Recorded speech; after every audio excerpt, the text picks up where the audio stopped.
phone lawn and the rose trellis. Martin. Pull yourself together. It's me, Wally. You got out okay? She knew you. I don't think so. I think she did. I killed her. How? With this. You knew I was going to. Hide it.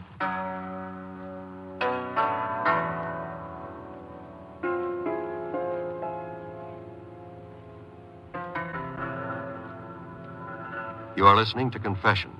Before continuing with the documented record of the young man referred to as Martin Everett, the National Broadcasting Company is honored to present Mr. Richard A. McGee, Director of Corrections, Department of Corrections, State of California. Many crimes are committed by persons who are mentally ill. Schizophrenia, or split personality, is a common form of mental disease which can lead to criminal acts. Stevenson's story, Dr. Jekyll and Mr. Hyde, is the classic example in literature. Tonight's case is obviously that of a schizophrenic, a person who has created an alter ego on whom to blame the crimes he himself commits. The only way to prevent such a person from becoming criminal is to recognize the clinical symptoms early and seek professional aid before it is too late. Schools, medical centers, and law enforcement agencies in your community would be ready and most anxious to help. Thank you, Mr. McGee. Now to continue with Confession and the documented record of the young man referred to as Martin Everett.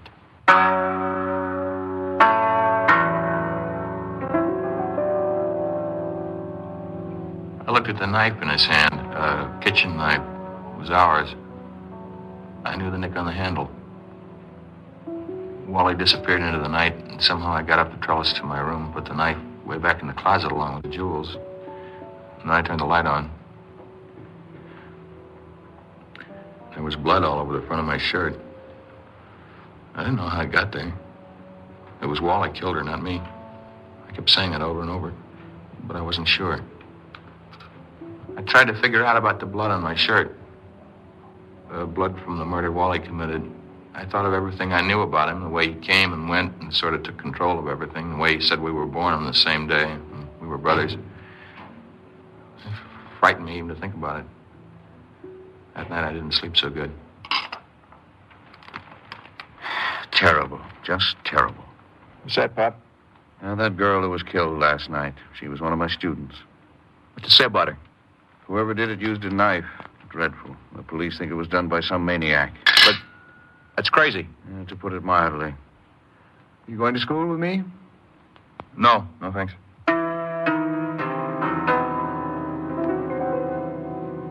Right then, I began to be afraid all the time. And I knew one thing. I had to get away from Wally. I didn't want him coming to the house anymore. So in a couple of days, I went back to the drugstore to finish it off once and for all. He was in a booth. I've let you do what you wanted, haven't I? No. What you wanted.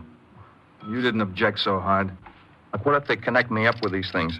How can they? You're a college boy. You never did anything bad in your life. Well, what about you? If they catch you, will you talk? You ought to know. Besides, I never get caught. Take it easy. Well, where you been? Hey, tomorrow's Wednesday. Our date's still on? Well, I guess. Any ideas about what to do? I always depend on the boy for ideas. I got a few nifties. Well, if worse comes to worse, I can think of a couple myself. Want to order anything? A few minutes, maybe. Just send me a telegram. How am I doing, Marty? You treat her nice, do you hear me? Oh, what's to you? Hey, you kind of like her, don't you? But you don't know about girls like her. Things are different on the other side of town. That girl in the dormitory. What girl? The girl you... Shut up. Think about it, understand? It didn't happen. You've got nothing to be ashamed of. It just didn't happen. Now, when do we go out again? I'm scared, Wally. Now? With me? No. Just when I'm alone. And we'll fix things so you aren't alone so much. Now, do like I say. Tonight we've got business. And a lot of nights from now on. I'll be waiting for you outside. Yeah. I guess you will.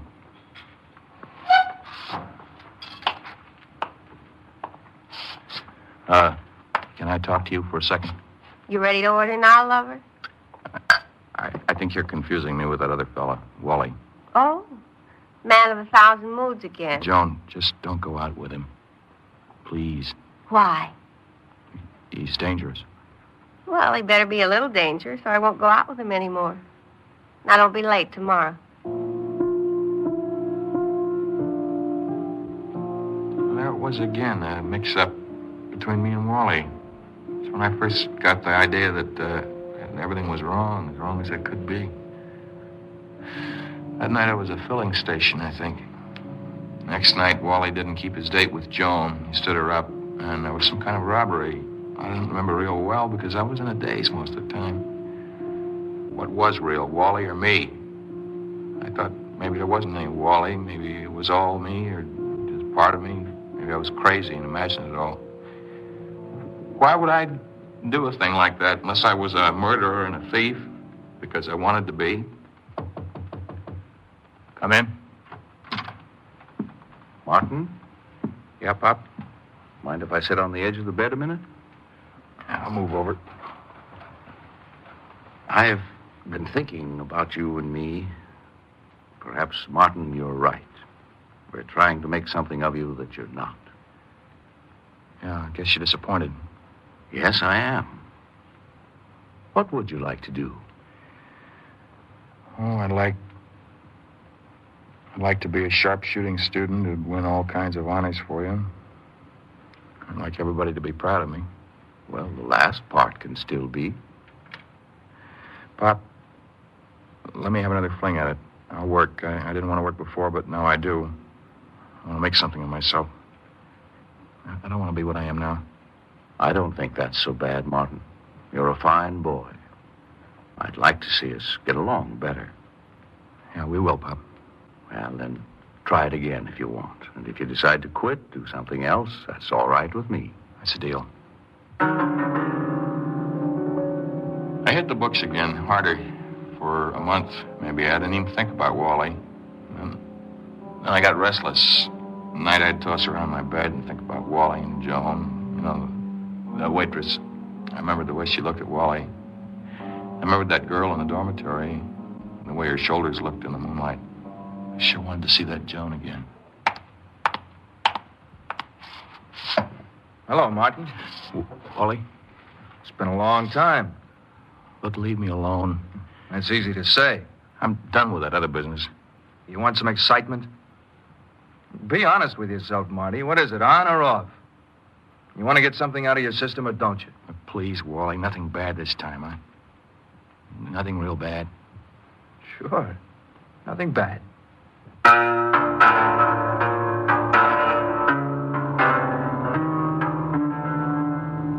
I didn't go home for dinner that night. I just walked around with my notebook under my arm. I didn't really have any place to go. I thought about a movie, but there was nothing worth seeing. Then I saw one of those bathing suit ads on a signboard, and I thought about Joan.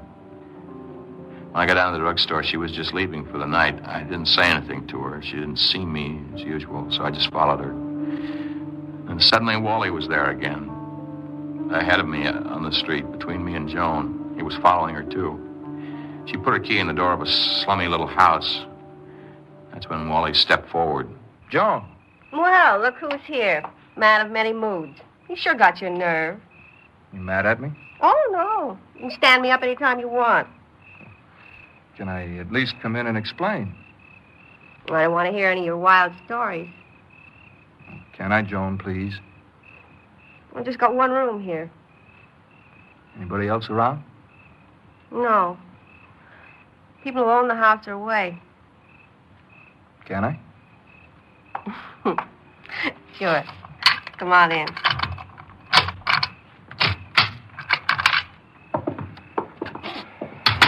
Okay. You know, you're a funny guy. Well, what's funny about me? I don't know. You're so moody. But I like you. Maybe it's because I know you're crazy.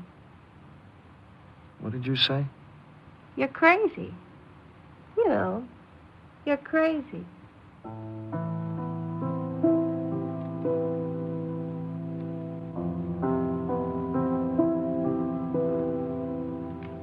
couldn't stand it anymore. She put her hands on my shoulders. I could feel them there. But it was Wally's face she was smiling up into. Wally. I hated him then more than I ever hated anything, because I knew just what he was going to do to her and then what he'd been doing to me. I wanted to kill him. Just kill him. So I slugged him over and over. It felt wonderful. That's what I wanted to do ever since I'd met him. I choked him. My arms and my hands and my shoulders ached, but I kept it up until I was through. Until I knew he was dead. Only, when he fell, it wasn't Wally at all. It was Joan. I'd killed her. I couldn't understand it. I couldn't. I tore a piece of paper out of my notebook, and I began to write. Please, somebody. Please, somebody catch me before I kill again. That's what it says, Martin. Officer, I fail to see what that message has to do with my son. Perhaps you'd better wait downstairs in your living room, Mr. Everett. But I have a right. Please. Very well.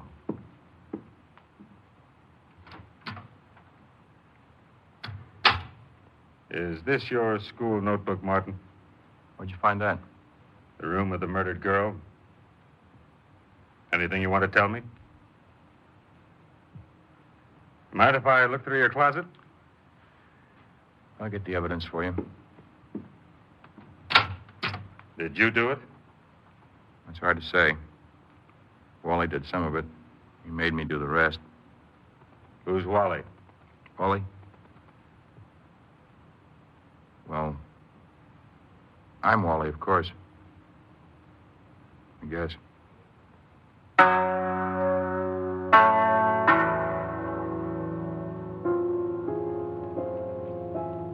You have just heard an actual confession. This case history of the young man referred to as Martin Everett is a matter of documented record. To protect the legal rights of this person, names and places were changed or deleted. Technical advice for confession comes from the Office of the Director of Corrections, Department of Corrective, California. In a moment, you'll again hear Martin Everett. The subject was sentenced to life imprisonment under the custody of the State Director of Corrections.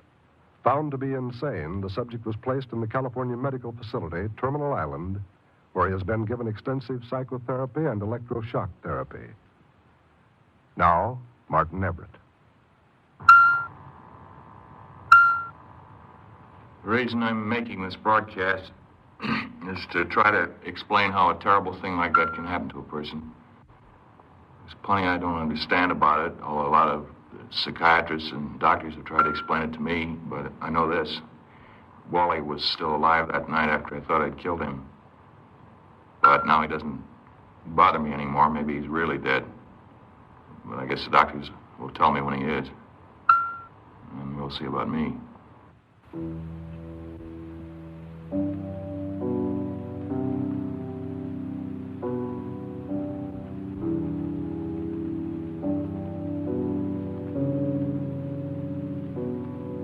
This has been Confession, transcribed statements of actual crimes.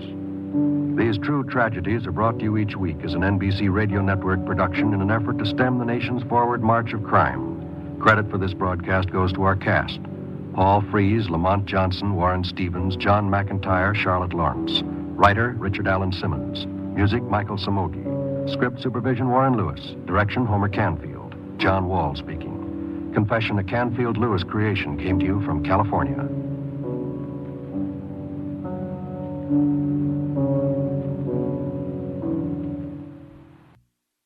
This is NBC, the national broadcasting company.